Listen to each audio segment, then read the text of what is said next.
wars or previous epics or previous mythological episodes, you would see a lot of strategies. Even wars like Mahabharata, Ramayana story. I mean, what happened in the past. They have got a lot of good strategies and a lot of lessons that we can learn, right? Yeah, good to hear, sir. So when you say spirituality, sir, I would like to understand whether you are relating that to God, or are you saying God is different and spirituality is different? One and parcel of the spirituality is realizing God is inbuilt in your heart. Every human being is a avatar of God. But how we perceive with our eyes and mind, each individual choice. If you are in a problem, you confronted with this problem, you need some help. Without yourself knowing, somebody will come to you and help you. That is the magic of God, that is the magic of spirituality. Both are interlinked. One will say God, spirituality will say any kind of God who is having interest as a discipline, as a safeguard, as a shelter. So these two are interlinked. When you get interlinked with these two things, naturally you have a fear of God and you have a disciplined life and you trust someone which is beyond your comprehension. Yes, sir. So here I have a couple of questions. The moment you said that God resides in us and every human being is an avatar of God, so can I say that I am also an avatar of God? Is that right to say? Definitely. Provided you have the qualities of taking the things easily, taking the thoughts easily, helping others, foregoing your own personal interests, interest of other. Let me not happy, let other fellow be happy. That kind of happiness, that kind of mercy, if you show, you will be called as God. But people cannot understand that you are also a God. But presence and your miracles may not be there as a God, but you are part and parcel of a God.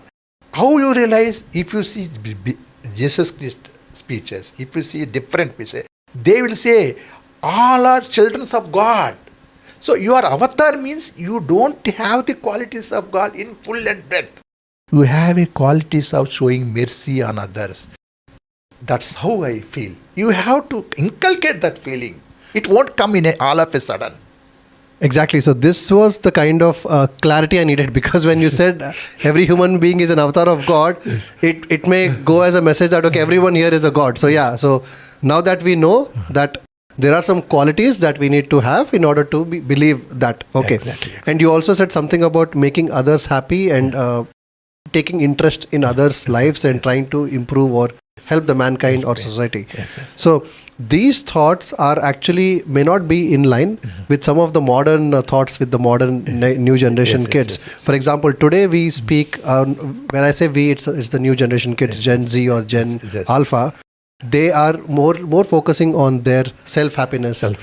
And they are saying that their own happiness is the main priority. So when you see that a bunch of our kids are prioritizing their happiness, which they may be true. I mean, that perception is also right. It's all about perceptions, right?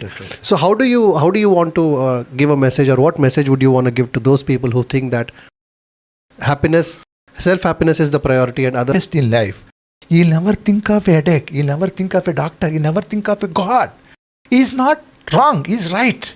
If he faces a problem, he will see whether my zodiac signs are bad, whether my health is bad, or somebody booking backstocks behind this. These all will crop up once one had a problem. Exactly. Do you agree with my idea? I agree with you. So I whenever was given a substance of it. yes. Whenever we have problems, that's when we try to remember God, or that's when we try to look at our horoscope and check if anything is wrong. Otherwise, when life is going good, we don't care. We don't really check. We just stay quiet and we don't contribute towards the spirituality or towards God. So that's very well said, sir. So probably to practice spirituality, it could be any God that you're following. Probably you're saying that we must periodically visit the worship place. It could be temples in our case, and or wherever you find spirituality, just go, do there and be there, be the part of the community. Okay, that's a good thought, sir. That's a good thought. And you've also spoken about how we can find the leisure time. in spite of our busy schedules. Yes. So that also we have learned. So I would like to learn something else in today's interview. So I would like to talk to you about the relationships that are existing in today's world. Yes, In yes. today's world, relationships are volatile. Some are, at least. Some relations are volatile, especially if you look at the extended families, or it could be friends, or it could be relatives, or it could be love between a boy and a girl. The relationships sometimes are very volatile, and probably they may not have meaning also, some relations. Yes. So tell me, sir, is there really a human touch in today's relationships, or? Because if you say today, it is an abstract. It is yesterday, it is a lesson. So relationships are being advised by others, by elders today, which is not their mistake. The Yuga Dharma, the Kali Yuga is there here. So Dharma is getting diminished quite often. So we need to be told by somebody what is relation. Because earlier people know the relation, they are telling.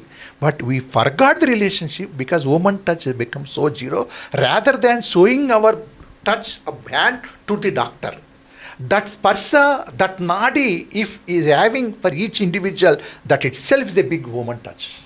Okay, sir. Okay. That's a good perception there. Yeah. Okay, sir. So today we have covered topics on spirituality, on your journey and connectivity with the spiritual organizations, and how you have established your connection with God and spirituality. So thank you so much, sir, for today's episode. And I would like to conclude by saying that we had a great chat, by the way. Yes. I enjoyed this chat. And thank you for listening to my perceptions as well. Yes. I know I was supposed to interview you, but I also had to speak, and then we had a lovely chat. So thank you so much, sir, for that. And I really look forward to the next one. Yes. So once again, sir, thank you so much. Most welcome, Master. It's very pleasure to be associated with you, and we have very good interaction. Thank you so much, viewers, and I'll see you in the next one. Take care. Bye from Retro Raga Studio, Nizampet, Hyderabad.